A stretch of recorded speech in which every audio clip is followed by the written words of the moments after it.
Ahora pasamos a escuchar a la doctora Magda Díaz Bolaños. Brevemente voy a leer su currículum. La doctora es abogada con 33 años de ejercicio profesional, máster en Derecho y en Administración de Justicia con enfoque sociológico y énfasis en justicia civil.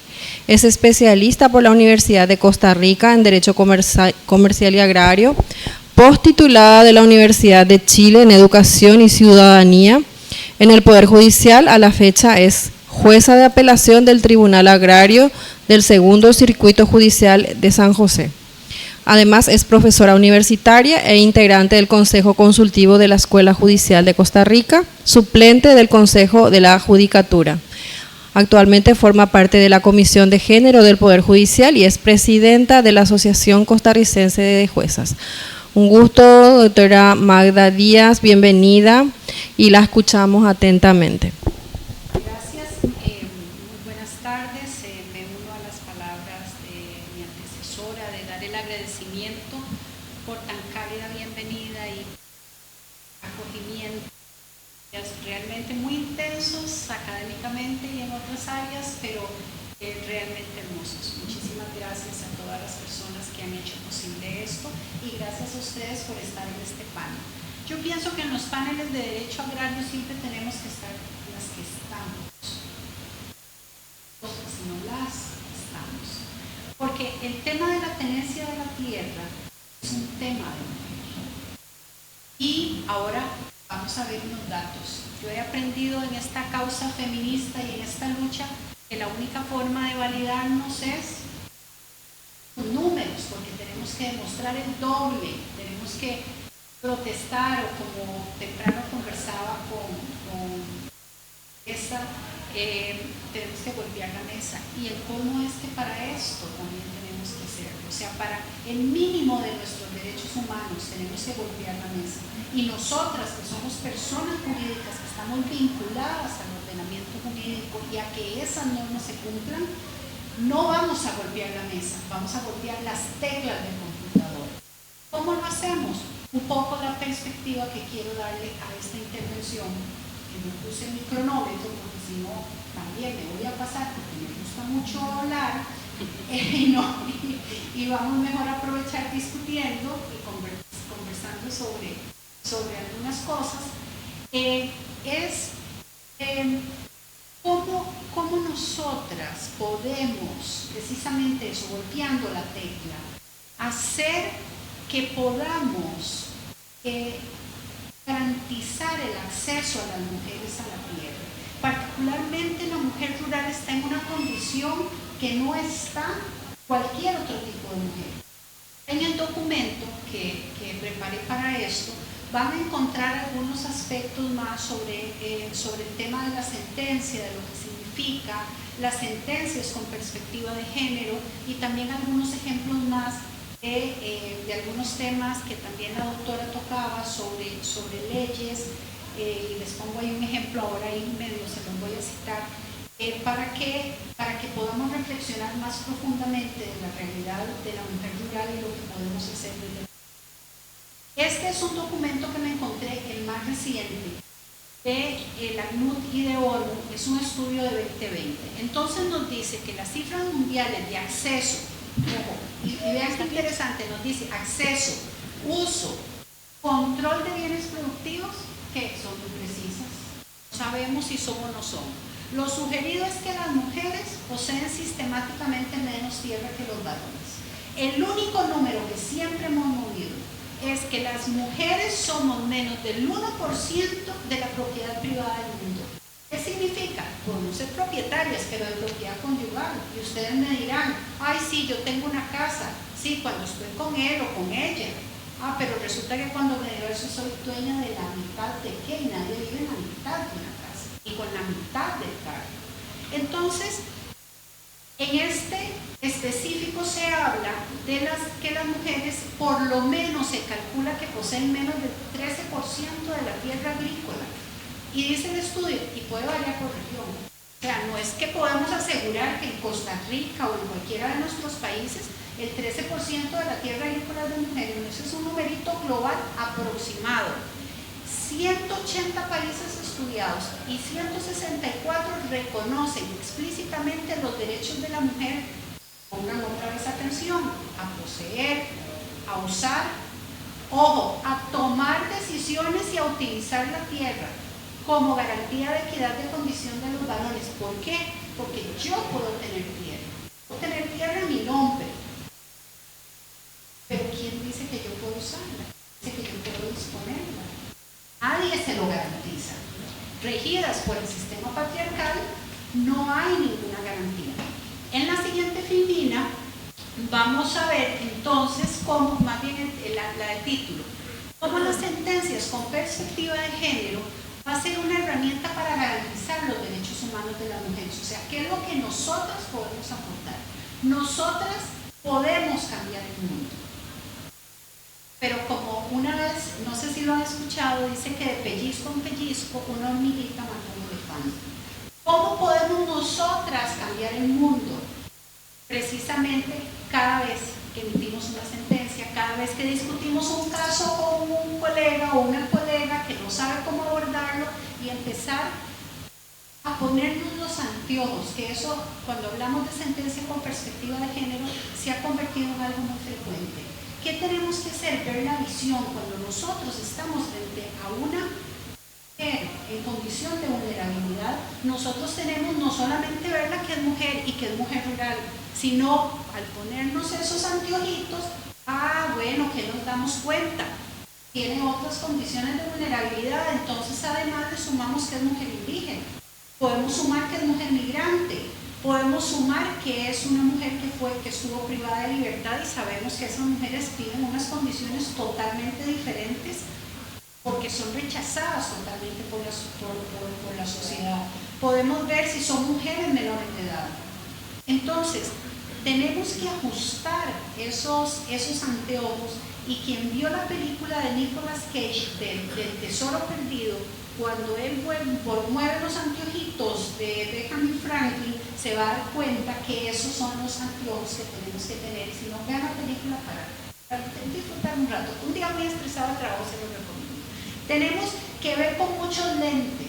¿Por qué? Porque a nosotros nos llegan a los tribunales, nos llegan a la mesa casos.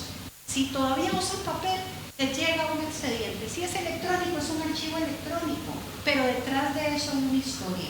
Y solo cuando tenemos la sensibilidad, es la única forma. Y si ustedes me dicen que yo estoy totalmente sensible, no, porque yo soy hija del patriarcado. Y a mí a veces me cuesta mucho. Y si tuviera tiempo les contaría una historia de la sección. Yo trabajo en un tribunal de apelación con 2 mujeres. Y nos tuvimos un debate sobre cómo las hijas teníamos que respetar el poder de los padres. Porque el padre había donado a las demás hijas, había fraccionado su parcela. Pero lo que venía alegando en el caso, una de las hermanas, es que el papá la obligó a constituir una servidumbre a favor de sus otras hermanas, una servidumbre de paso, cuando no era necesario, simplemente porque la de ella iba a tener un acceso más corto y no se inundaba por el río que pasaba. Claro, no logró demostrar que fue víctima de violencia y demás, pero nosotros nos sentamos a decir, bueno, pero ¿cómo? Si es que si papá me dio la casa y papá me dice que se la devuelva, yo se la devuelvo. Pero las 3 quedamos en eso y yo les dije, ¿qué estamos diciendo? Ya no lo dieron, somos propietarias. Pero esas cosas, cuando usted llega a ese punto o siente repudio, cuando está frente a ese caso, hay algo que le mueve, hace una pausa y vuelva a ver qué es lo que tiene que hacer. Ahora cuando la doctora hablaba de este caso, nosotros vivimos lo mismo, todas en la región vivimos lo mismo, conocemos esos casos y uno siente hasta que se le atraganta a uno, ¿verdad? Algo muy feo, pero en realidad aquí lo importante es que logremos ponernos esos anteojos. En el documento está escrito, por supuesto, con palabras más bonitas, en interseccionalidad y demás. Entonces, ¿por qué en la sentencia es el momento justo que nosotros podemos introducir la perspectiva de género? ¿Y por qué también lo conectamos con el control de convencionalidad? porque hay falta de sensibilización sobre el problema de la tenencia de la tierra de la mujer rural. La realidad de la mujer rural, así sea profesional, es totalmente diferente a las mujeres que viven en otros entornos. Y si le sumamos el tema de la pobreza, que por sí, la mujer, ¿verdad? ¿Cómo es que dice? La secretaria de género del Poder Judicial nuestro dice, bueno, la pobreza tiene el rostro de mujer. Ya yo creo que es algo que tenemos que aceptar. Leyes con visión del sistema patriarcal. Ahora que la doctora exponía, rapidito les cuento. Nosotros tenemos una ley de tierras y colonización de los años 70, que era el momento en que se hablaba de la reforma agraria y de la redistribución de la tierra, y el requisito para que el Estado concediera una parcela a cualquier persona era mismo edad, taca, que demostrara capacidad para trabajar en campo, que tuviera condición física para hacerlo. Entonces, esa norma, yo la leo cuando doy clases de derecho agrario, yo les digo, yo odio esta norma. Porque ahí la tenemos, claro, con la convencionalidad podemos entender y acomodar cosas, pero ¿cuántas injusticias han de estar ahí plasmadas? ¿Cuántas mujeres se vieron privadas? Y además el sistema de distribución de tierras no contemplaba bajo ninguna circunstancia que se adjudicara a la pareja. Entonces, sumado a que la mayoría, digamos en la cultura nuestra, en la zona rural, no se estilaba que las personas se casaran. Entonces vivían en unión de hecho. Y es hasta los años 90, principios de los 90, con la Ley de Promoción de Igualdad de la Mujer, que se reconocen las uniones de hecho. Con la introducción de esa ley, entonces hay una norma muy importante que dice, cuando se adjudica alguna propiedad de bien social, tiene que estar a nombre del varón y de la mujer. Así tengan una convivencia de hecho. Entonces ahí se empezó a cerrar un poco el tema de que la mujer no tenía acceso. ¿Por qué? Porque simplemente ella no iba a demostrar que tenía fuerza física para poder trabajar la tierra. Conste, yo creo que eso es un estigma, pero porque hay mujeres muy fuertes físicamente, pero no podemos negar la situación biológica, pero era una norma hecha a propósito para sacar a las mujeres. Entonces, ¿qué tenemos? Ahí también van a encontrar un cuadro de los sistemas procesales modernos. Por favor, cuando los lean, sean generosos. Nosotros les decimos modernos, pero bueno, nuestra modernidad. Todo muy lindos, que se debe tomar la experiencia, y todo lo que quieran, superamos la tasa y todos los sistemas feos. Pero ¿qué hacemos si no tenemos gente sensible? ¿Qué hacemos si no tenemos personas juzgadoras que puedan colocarse esos anteojos? Nada, porque si vamos a seguir diciendo, esta es la norma dura y acartonada, ¿qué es lo que yo creo que aprendí de mi maestro de Derecho Agrario, el doctor Ricardo Celedón? Él toma de un brasileiro, Miguel Reale, cuando él habla que el derecho para interpretarlo debe considerarse en sus tres dimensiones. O sea, que no es solo la norma, sino tenemos que ver ese hecho, el valor, o sea, la parte axiológica y esa letra que está ahí. Eso yo les digo, pueden existir otras teorías. A mí, cerebralmente me ha funcionado muy bien en mi razonamiento. ¿Por qué tenemos que hacer eso? Para buscar una ruptura de los estereotipos y prejuicios alimentados por el patriarcado. Tenemos que tener conciencia de dónde venimos, quiénes nos criaron, cuál es el entorno. Después, tenemos que buscar esa igualdad real, no formal, entre hombres y mujeres, y a veces no es sencillo. A veces tenemos que ponerle la firma a esa resolución que usted dice, estoy aquí al filo del prevaricato o realmente estoy aplicando una medida afirmativa. Y más si se integran con hombres, que siempre por lo general, entran ahí con muchos razonamientos objetivos en su mayoría. Y después las sentencias judiciales no deben de generar ningún tipo de discriminación directa o indirecta. Hay una sentencia que a mí me marcó, la primera donde yo invoqué la sedada. El juez de instancia dijo que esa mujer que era problemática lo que hacía era valerse del sistema administrativo para manipular y obtener su propósito. Y yo no tengo palabras para explicarlo. La violencia sistemática, terrible. Y ella salió de la parcela porque no quería que el padre de su hija la violara cuando tenía 12 años. Entonces consideró que él lo que estaba haciendo era aprovechándose del sistema. Esa sentencia, y la leo de algunos otros temas, todavía genera discriminación. Ahora, ¿cómo podemos aplicar la sentencia? Yo únicamente les voy a hablar del tribunal donde yo trabajo, con mucha pena. No lo hago solo por vanidad, porque en materia agraria nosotros tenemos 3 instancias. El de instancia, primera instancia, que son los juzgados unipersonales. Luego tenemos el tribunal, que es la Cámara de Apelación, somos 2 secciones. Y después hay una sala de casación con un recurso de casación, que es como una tercera instancia rogada, no la casación pura francesa que tenemos. Entonces, aquí yo les dejo algo que se ha citado en las sentencias, por supuesto sedado, el protocolo. Cuando ustedes digan qué hago aquí, léanlo, lean la parte introductoria, nos inspira, nos ayuda. Belén no para, siempre hay que tener la mano. No, la gente piensa que es solo para familia, que es solamente para la gente que trabaja en violencia doméstica. No, yo le digo, nosotros le invocamos mucho. Beijing y por supuesto 2030, que ahora tiene ahí una parte muy importante. Entonces, en el documento hay 14 sentencias con unos extractos, pero yo les traje solo 3 porque como vieron ya se me acabó el tiempo, me inspiré mucho en otras cosas. Entonces, acá vemos, este primer caso es un incumplimiento contractual.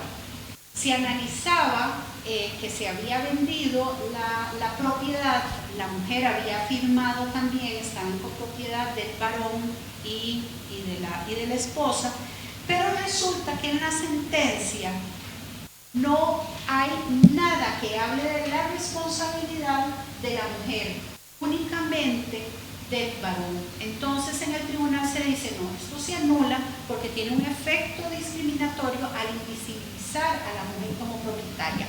Vaya de vuelta, dicte una sentencia y diga que tiene que ver eso con ella. En el fondo, yo recuerdo este caso, a nosotros nos parecía que el marido le dijo, venga, firme.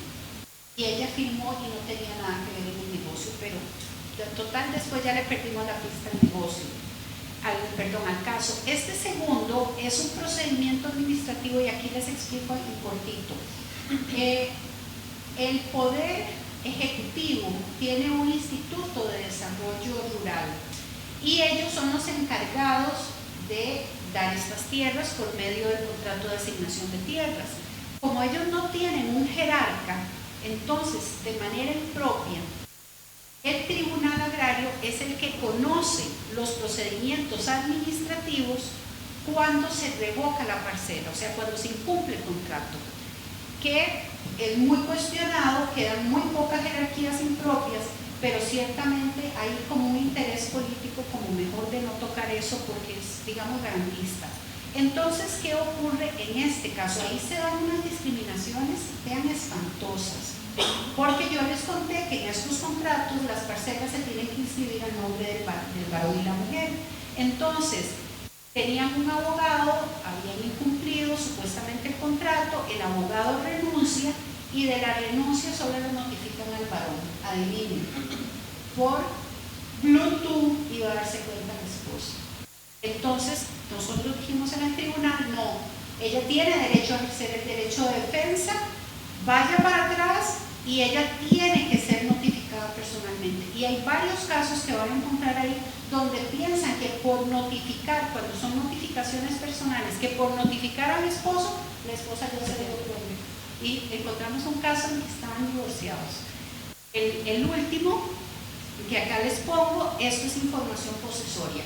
¿Qué es este procedimiento? Es cuando yo he cumplido los requisitos de la usucapión, o sea, tengo más de 10 años de una posesión pública, pacífica y interrumpida y quiero un título de propiedad, invoco este procedimiento que es de actividad judicial no contenciosa.